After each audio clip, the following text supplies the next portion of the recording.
Eco unity charitable trust Chhota Udepur દ્વારા પ્રથમ આદિવાસી સમાજ માટેનો લગ્નોત્સવ ચુલી ગામે યોજાયો હતો। છોટાઉદેપુર જિલ્લામાં વર્ષો બાદ પ્રથમ વખત આદિવાસી સમાજ માટેનો લગ્નોત્સવ જિલ્લાના પાવીજેતપુર તાલુકાના ચુલી ખાતે સ્વામિનારાયણ મંદિર પાસે યોજવામાં આવ્યો હતો, જેમાં છોટાઉદેપુર, પંચમહાલ અને દાહોદ જિલ્લાના 11 યુગલોએ ભાગ લઈ પ્રભુતામાં પગલાં માંડ્યા હતા। આ સમૂહ લગ્ન કરવા પાછળનો ટ્રસ્ટનો મુખ્ય ઉદ્દેશ હાલમાં લગ્નોત્સવમાં ચાલી રહેલી દેખાદેખી હરીફાઈ યુગને ડામવા માટે અને વર્ષોથી ચાલતી આવતી ડીજે, દારૂ અને દહેજની પ્રથાથી સમાજને બચાવવા અને લગ્નોત્સવમાં થતા ખર્ચા ઉપર અંકુશ મેળવવા આ સમૂહ લગ્નનું આયોજન કરવામાં આવ્યું હતું। આજના લગ્નોત્સવમાં મેટાટેક એન્જિનિયરિંગ પ્રાઇવેટ લિમિટેડ વડોદરા દ્વારા મફત નેત્ર નિદાન કેમ્પ, 20 માઇક્રોન્સ ફાઉન્ડેશન વડોદરા દ્વારા મફત ડાયાબિટીસ અને blood pressure checkup camp, eco tribal trust અને ઓરસંગ હોસ્પિટલના સંયુક્ત ઉપક્રમે ઇન્દુ બ્લડ બેંક બોડેલીના સહયોગથી રક્તદાન શિબિરનું આયોજન કરવામાં આવ્યું હતું અને છોટાઉદેપુર, પંચમહાલ અને દાહોદ જિલ્લાના શિક્ષણ કાર્ય માટે સર્વ સમાજના વિદ્યાર્થીઓના અભ્યાસ માટે મા પ્રકૃતિ જન કલ્યાણ લાઇબ્રેરીનો શુભારંભ રાજ્યના મંત્રી શ્રી આદિજાતિ વિકાસ, પ્રાથમિક અને પ્રૌઢ શિક્ષણ ડૉક્ટર કુબેરભાઈ ડિંડોરના હસ્તે કરવામાં આવ્યું હતું। આદિવાસી સમાજ માટે કરેલા સરાહનીય કાર્યથી પ્રભાવિત થઈ ઉપસ્થિત મહાનુભાવોએ ટ્રસ્ટના હોદ્દેદારોને અભિનંદન પાઠવી પોતપોતાની રીતે યથાયોગ્ય રોકડ સહાય આપી પ્રોત્સાહિત કરવામાં આવ્યા હતા। આ પ્રસંગે પ્રભુતામાં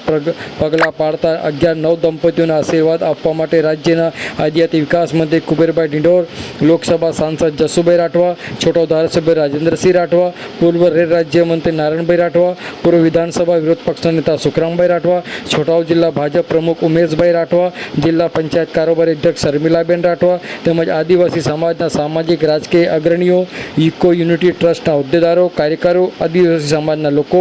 ઉપસ્થિત રહી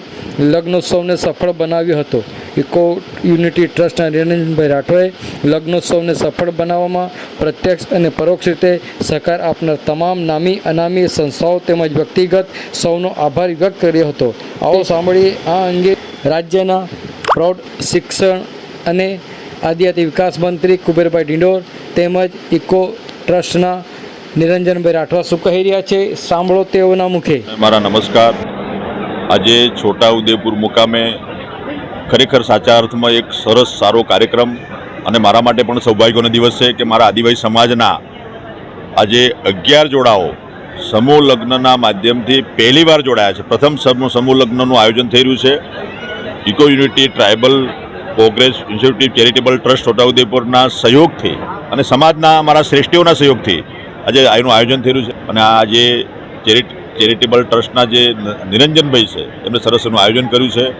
પણ સવિશેષ આનંદ એ બાબતનો છે કે મારા જે નવદંપતિ છે, જે યુવાનો છે, જે એમને સહયોગ આપ્યો છે અને સમર્થન આપ્યું છે, સાથ આપ્યો છે, એ 11 પરિવારો જે છે એમને સવિશેષ શુભેચ્છા પાઠવું છે કે આજની આ પરિસ્થિતિમાં જે ખોટા ખર્ચાઓ થઈ રહ્યા છે અને સવિશેષ મારા આદિવાસી સમાજમાં એ ડીજે, દારૂ ને દહેજ જે એક પ્રથા પુરાની પરંપરાથી એક પ્રથા ચાલે છે, એ પ્રથામાંથી એને તિલાંજલિ આપવાનું કામ આ 9 વર વધુએ જે સંકલ્પ લઈને કર્યું છે એમને સવિશેષ શુભેચ્છા પાઠવું છું અને ખોટા ખર્ચા ના થાય અને સમૂહ લગ્નમાં બધા સાથે મળીને નવદંપતિને આશીર્વાદ આપે। આજરોજ ચુલી ખાતે eco unity tribal progress initiative charitable trust દ્વારા સૌપ્રથમવાર આ સમૂહ લગ્નનું આયોજન કરવામાં આવેલું છે। આ સમૂહ લગ્નમાં છોટાઉદેપુર, પંચમહાલ અને દાહોદ જિલ્લાના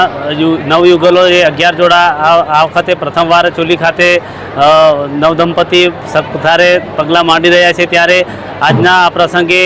ખૂબ અમને અનેરો ઉત્સાહ જોવા મળી રહ્યો છે અને આ જે અમારો જે ઇકો યુનિટી સંસ્થા દ્વારા જે પ્રયાસ કરવામાં આવેલો છે, ખાસ કરીને જે સમાજમાં જે ખોટા ખર્ચા કરી રહ્યા છે, દેખાદેખીની અંદર મોટા જે ડીજે છે અથવા તો મીઠાઈઓ બનાવવામાં અથવા તો જે વાહનો વ્યવહારો જે મોટા પાયે કરી અને મોટા ખર્ચા દેવાળું કરી અને પછી અંતે જે નવ દંપતીઓ હોય એને મજૂરીએ જવાનો વારો આવે છે એને રોકવા માટેનો અમારો ખાસ પ્રયાસ છે।